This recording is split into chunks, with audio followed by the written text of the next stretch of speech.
Hi friends, எல்லோரும் எப்படி இருக்கீங்க? எல்லோரும் சூப்பராக நல்லா இருக்கீங்கன்னு நம்புகிறேன். நானும் நல்லா இருக்கேன். இன்றைக்கி என்ன பார்க்க போகிறோன்னா, ஸ்டொமக் ஒர்க் அவுட்ஸ்லேயே பார்ட் 2 பார்க்க போகிறோம். சி செக்ஷன் பண்ணவங்க, லேப்ரோஸ்கோப் பண்ணவங்க பண்ணலாமான்னு ஒரு டவுட் இருக்கும் உங்களுக்கு. ஏன்னா ரெண்டுமே எனக்கு நடந்திருக்கு. நான் பண்ணுறேன். எனக்கு இது வரைக்கும் எந்த பிரச்சனையும் இல்லை. இன்றைக்கி 50 கிராம்ஸ் லெஸ் ஆகிருக்கு. இதுவே பெரிய ஃபஸ்ட்டு 3 டேஸ்லேயே நமக்கு நடந்திருக்கு. அடுத்து கேப்பக்கூழ் 2 டைம்ஸ் சாப்பிட்ற மாதிரி ஃபேமிலிக்கே நான் ரெடி பண்ணிட்டேன். எங்கள் வீட்டுக்காரங்க, நான், என் 2 பிள்ளைங்க. கேப்பக்குள்ள அவங்களுக்கு அப்பளமும் மோர் வத்தலும். நான் அப்பளம் மோர் வத்தல் எடுத்துக்கல. ஏன்னா வெயிட் லாஸில் இருக்கிறதுனால நான் வெங்காயம் மட்டும் எனக்கு போட்டுக்கிட்டேன். எங்கள் வீட்டுக்காரங்களுக்கு இந்த கிண்ணம் நிறையா கொடுத்துட்டேன். என் சின்ன பையன் நானும் மட்டும் ஒரு பவுலில் எடுத்துக்கிட்டோம். ஏன்னா சின்ன பையன் கேப்புக்குள்ளே அதிகமாக குடிக்க மாட்டான். பெரிய பையனுக்கும் இந்த கிண்ண அளவுக்கு கொடுத்துட்டேன். அவனுக்கு ஸ்கூல் இருக்கனால அவன் குடிச்சிட்டு ஸ்கூலுக்கு போயிட்டான். நான் ஒரு சின்ன ஒயிட் கலர் பவுலில் எனக்கு எடுத்துக்கிட்டேன். சின்ன பவுல், அதை விட சின்ன பவுலில் என் சின்ன பையனுக்கு வெங்காயம் மட்டும்தான் சேர்த்துக்கிட்டேன். ஏன்னா மோர் வத்தலும் ஆயில் ஐட்டம், அப்பளமும் ஆயில் ஐட்டம்னால நான் எடுத்துக்கலை. இந்த ஒயிட் பவுல்லையுமே நான் 2 பவுல் எடுத்துக்கிட்டேன். ஏன்னா எனக்கு அதான் அப்போ தான் வயிறு ஃபுல்ஃபில் ஆன மாதிரி இருந்தது. வெங்காயம் போட்டு சாப்பிட்டா டேஸ்ட்டாக இருந்துச்சு. இதில் எக்ஸ்ட்ரா தயிரும் மோரும் ஆட் பண்ணியிருக்கனால நல்லா அந்த புளிப்பும் கலந்து எனக்கு டேஸ்ட்டாக இருந்ததுனால நான் குடிச்சிட்டேன். அப்புறம் ஒரு 11 o'clock பப்பாயா கொஞ்சோல தான் இருந்தது. அதை நான் எடுத்துக்கிட்டேன். எடுத்த பிறகு ஒரு 11:30க்கு சரி ஜூஸ் குடிப்போம் அப்படின்னு சொல்லிட்டு ஆல்ரெடி தண்ணியில் சப்ஜா விதை ஊற வச்சுருந்தேன். நானும் என் வீட்டுக்காரரும் எடுத்துக்கிட்டோம் அந்த லெமன் ஜூஸு.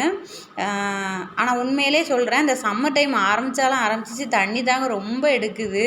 ஆனால் தண்ணி குடிக்க மனசு வர மாட்டேங்குது. அந்த டைமில் நீங்கள் இளநீனாலும் சரி, நொங்குனாலும் சரி, லேடிஸுக்கு நொங்கு ரொம்ப ரொம்ப முக்கியம், ரொம்ப நல்லதும் கூட. அப்புறம் லஞ்சு மீன் குழம்பு, ஒயிட் ரைஸ் கொஞ்சமாக எடுத்துகிட்டு 2 துண்டு சின்ன துண்டாக எடுத்துக்கிட்டேன். அப்புறம் 3:30க்கு எக்ஸசைஸ் பண்ணேன். இப்போ என் பையன் செஞ்சு காமிப்பான். ஸ்டொமக்குக்கு தான் இது. மேலே சேருக்கு ஹெல்ப்புக்கு வச்சுக்கோங்க. இதே மாதிரி சேம் கால் உள்ளே போயிட்டு வெளியே வர்ற மாதிரி லெஃப்ட்டில் ஒரு 30, ரைட்டில் ஒரு 30, டாப்பில் ஒரு 30 தான் நான் இப்போ இது வரைக்கும் பண்ணுறேன்.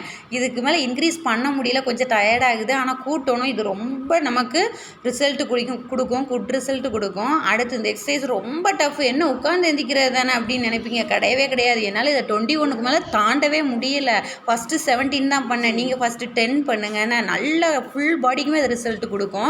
அப்புறம் ஈவினிங் சத்து மாவு பால் எடுத்துக்கிட்டேன். அப்புறம் வறுத்த நிலக்கடலை சாப்பிடணும் போல் இருந்துச்சு.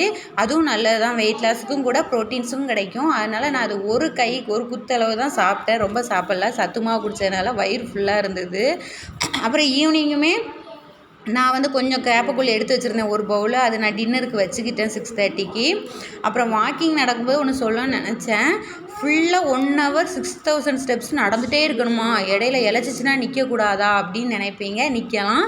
ஒரு 3000 நடந்துட்டு அப்புறம் ஒரு 5 நிமிஷம் ரெஸ்ட் எடுத்துகிட்டு அதுக்கப்புறம் 3000 நடங்க. ஒன்றும் இல்லை, பிரச்சனை இல்லை.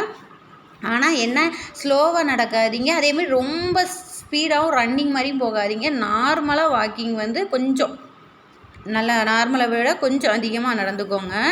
நடக்கும்போதே உங்களுக்கு போர் அடிக்குது அப்படின்னா எஃப்எம் கேட்டுக்கலாம். நான் மொபைலை கையில் வச்சுட்டு வீடியோஸ் பார்த்துட்டே தான் நடப்பேன். வேறு வழி இல்லை. ஏன்னா பசங்க கீழே ஹோம்ஒர்க் பண்ணிகிட்ருப்பாங்க. அது 1 ஹவருக்கு மேலே பண்ணவும் முடியாது. அப்புறம் ஈவினிங் 6:30க்கு மேலே இந்த கேப்பக்குள்ளே எடுத்துக்கிட்டேன். என்னோடய ஸ்டெப்ஸை பாருங்கள் ஃப்ரெண்ட்ஸ்.